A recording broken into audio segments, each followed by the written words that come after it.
Good morning, Venters. Guys, today is the perfect day for a walk because let me tell you what happened because in many ways our lives mirror one another. You're having a great day, you're having a great week, and then something happens to disturb the peace, right?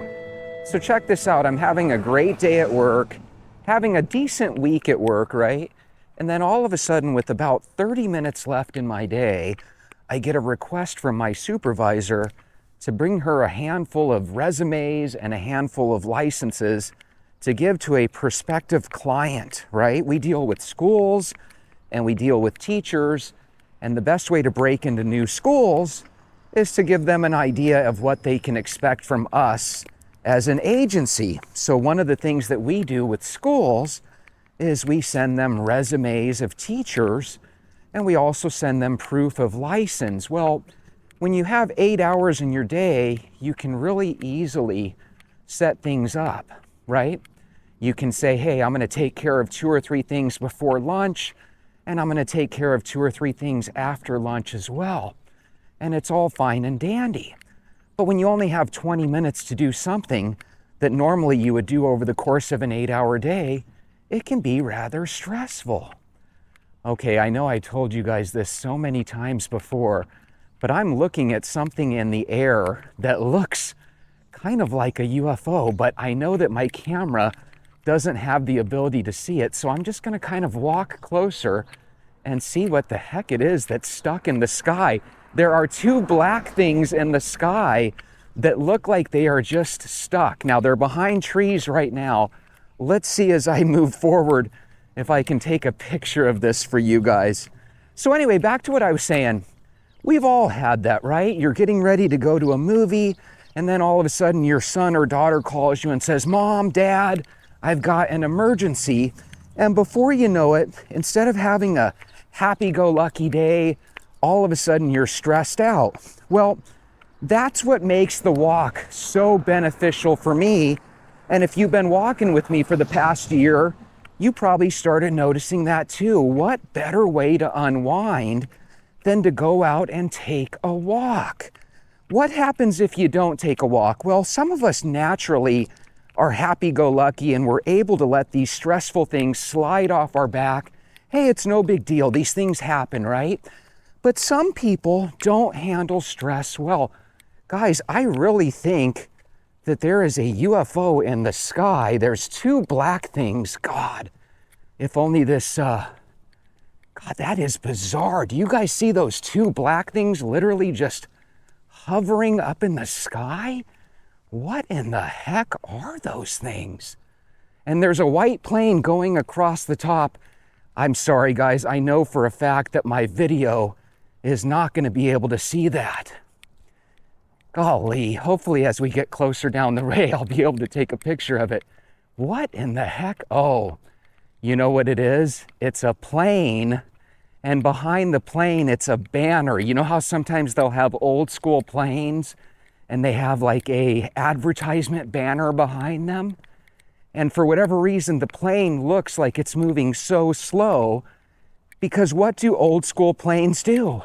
They fly extremely slowly. And as the plane starts to go from left to right, you can see, oh, it's dragging a giant advertising banner behind it. But if you look at it at certain angles, it looks like it's not moving and that 2 giant things are just hovering in the air. I'd be willing to bet that that's what 95% of all UFO sightings are. Just something where your eye saw things from the wrong angle and you confused yourself. No big deal. So normally, if it were the summer, right, I wouldn't necessarily care if somebody hit me with a task with 20 minutes left in my day, because normally in Arizona during the summer, the sun stays out till 9 p.m. But during this time of year, it starts to get dark pretty quickly. So anyway, my walk has a way of making me bring things back down to earth and kind of encapsulate them and throw them off to the side. There's no reason to be stressed out even when Life throws you some stressful situations. Simply put your shoes on, take a walk, and think about the best way to attack those things, the best way to proceed. For example, what do you do when all of a sudden you go out to your vehicle, ready to watch a movie with your significant other, and your car doesn't start? Well, I suppose you could let it ruin your day, and I'd be willing to bet that there was probably a time in your life when you did let something like that ruin your day. But as you get older and hi puppy, how are you? Tell your mama to let you in the house. As you get older, you start to realize that, hey, throughout the course of your life, you're probably going to go out to your vehicle a good 1 or 2 dozen times and realize that your battery's dead, right? Sometimes it's going to be as easy as changing out your battery. Sometimes you're going to find out that your alternator or your starter went kaput. And sometimes you're going to find out that it's something entirely different. Now, what's really nice is when you can do a quick, easy fix and it's not too expensive. But what do you do when all of a sudden you find out that you have a $1,000 thing that you have to fix on your car? Those things can really depress you. That's why I try to tell you that even when life is good and you're on your walk, don't take it for granted. Jump into your think tank. Think about ways that you can save money. One of the ways I save money is by my walk. I can't tell you how many times on a weekend I've gone out for a 2 or 3 hour walk and then that was my activity for the day. Now that's not something that's gonna satisfy most or even all people.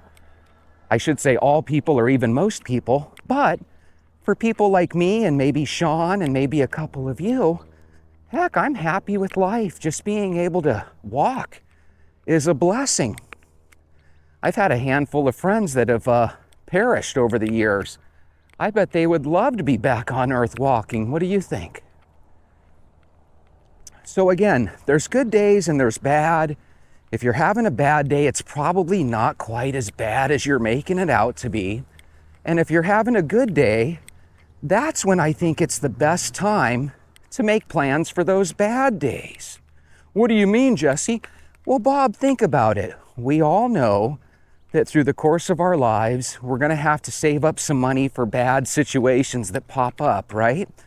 So why not think about that while you're on your walk? Hey, I make $1,400 a week or whatever the heck you make per week, right? And out of that $1,400, I'm going to start saving $200 a week for my bills. By the way, I don't necessarily make $1,400 a week. I'm just throwing up a number, right? But that's how a lot of Americans are. They have a certain amount of money they make. They allocate money for their bills, and then they make the mistake of spending the rest. To be successful in life, or somewhat successful, you have to get used to saving some of that excess money for those days that go awry. So if you know what I mean and you've gone through this before, let me know down in the comments. There are some people that right when they have a car breakdown, their master plan is to call you because they know you have your shit together, and their plan is to take out an interest-free loan that they're probably not ever gonna pay you back, right? You offer them an interest-free loan, they gladly take it. Don't expect your payment back anytime soon, especially if it's from your kids or a family member, right? But then again, there's people like us that when something does happen, we planned out everything correctly, so we already have a couple grand in the bank to overcome these hurdles. That's the real difference between successful people and people that aren't necessarily failures, but they might feel like their life sucks. Because let's be honest, when you're broke, life does suck. I think one of the smartest things you can do as a human being is to save up $1,000. You save up $1,000, and more than likely you're going to be able to handle, if you miss a couple days from work due to illness, you're going to be able to handle if your tire ends up needing replacing or your battery dies, right? These are little things that should not ruin your day or your week or your year, yet for some people it does. Now, right now, there's successful people out there that are saying, Jesse, that might be a good way for a young man or a young woman to start, but $1,000 is nothing. And with today's prices of eggs, you can barely afford 25 dozen of eggs with that money, right? So what you want to do is you want to take successful people's advice. And what successful people are going to tell you is, okay, you saved up $1,000. That's all fine and dandy. What now? Well, I'll tell you what now. Now what you want to do is you want to repeat that process.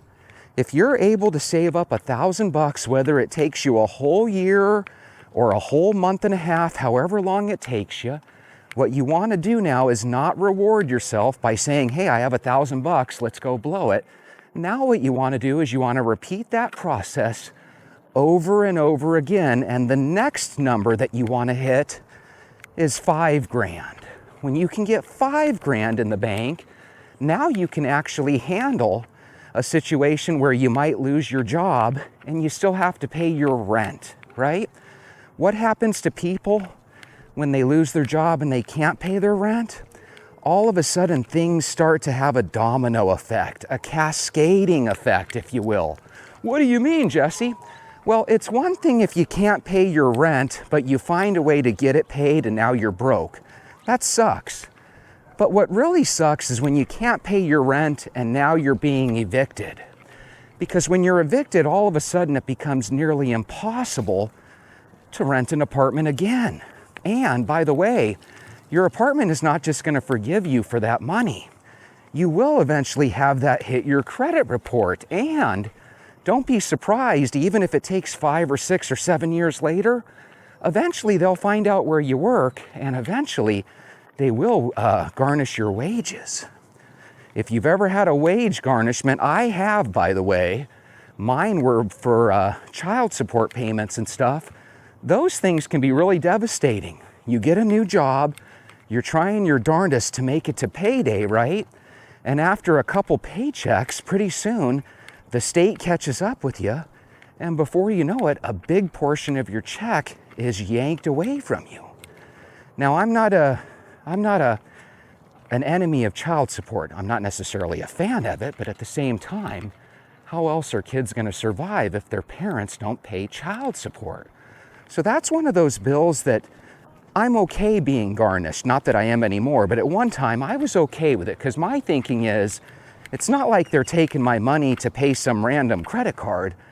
They're taking my money to pay child support that I owe to my son or my daughter or both, right?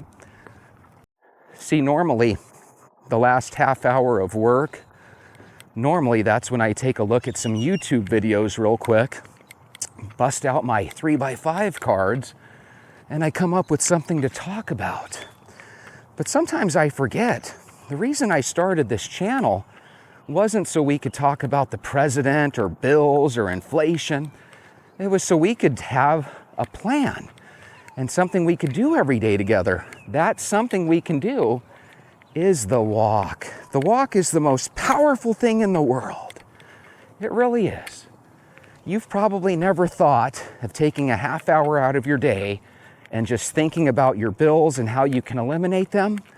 But when you're on your daily walk, what better thing to do than get rid of your bills? As a matter of fact, I believe that if we can help you eliminate some of your bills, I bet you will actually start to eliminate some of your weight in the process.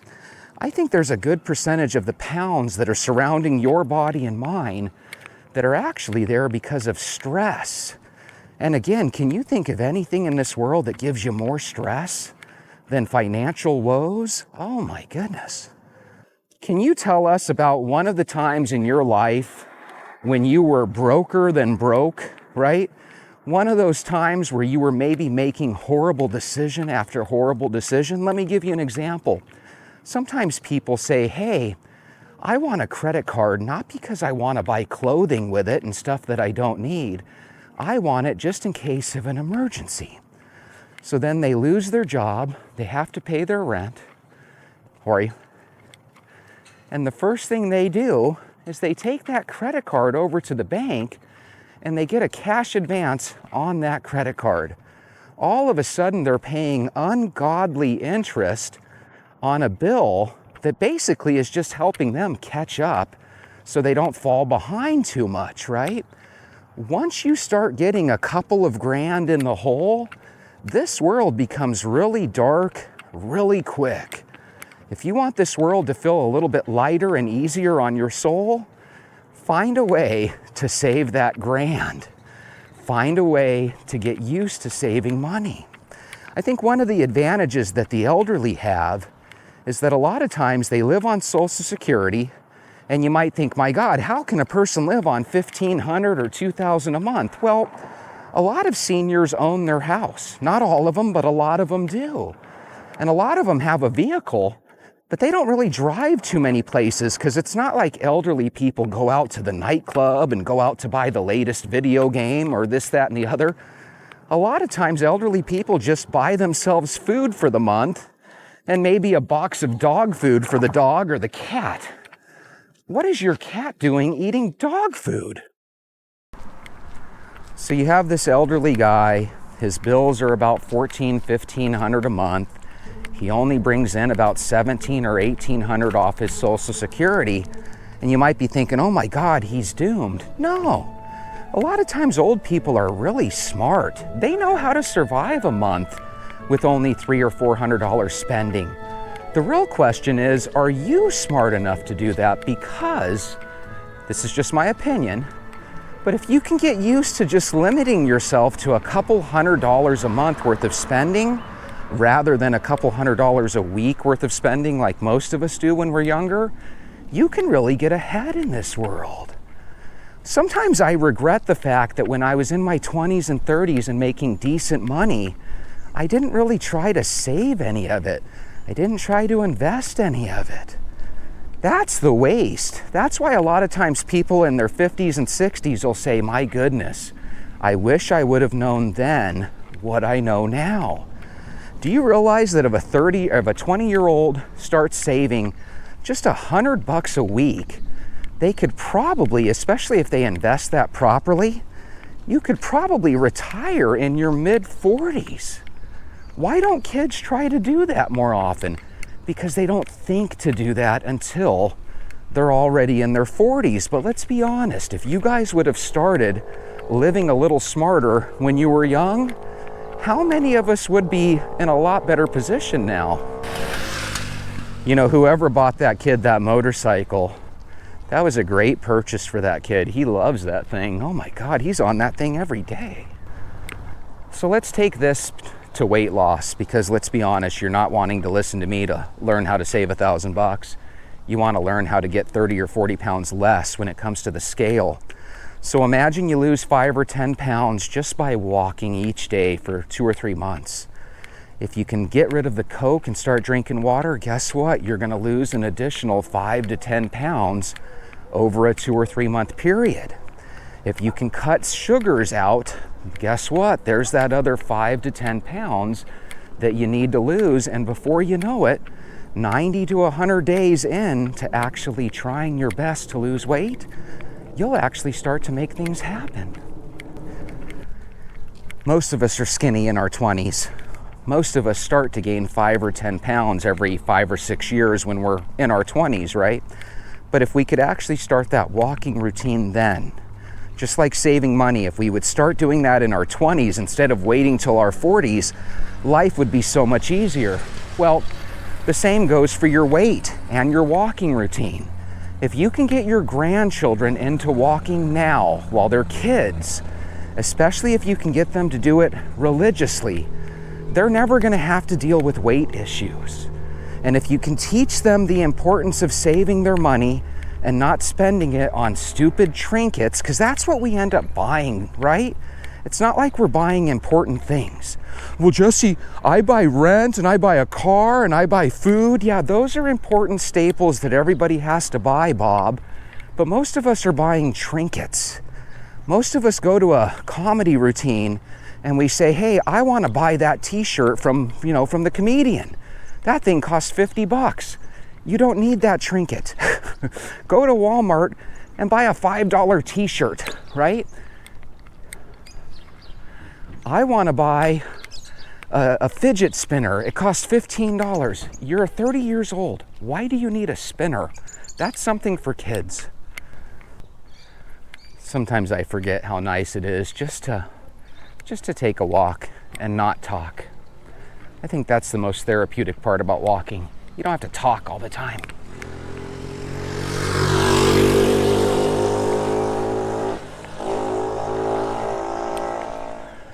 That kid just goes up and down the street and around the block, and then he repeats the process.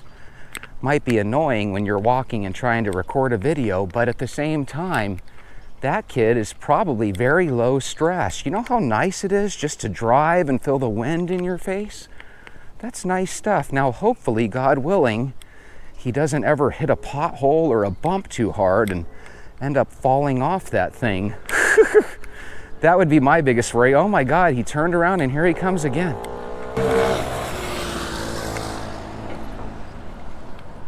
Wouldn't that be something if this kid ends up being like a motocross or a dirt bike champion? We see him on TV when he's 30 years old and we think, oh my God, he must have been doing that since he was little. And then he starts talking about how, yeah, I used to drive around the neighborhood and I used to bother that guy that was doing his YouTube channel. A lot of us stress too much. A lot of us stress about our health. A lot of us stress about relationships. And a lot of us stress about money. And I'm just a firm believer that the absolute best advice you can give to somebody is try to ponder your problems.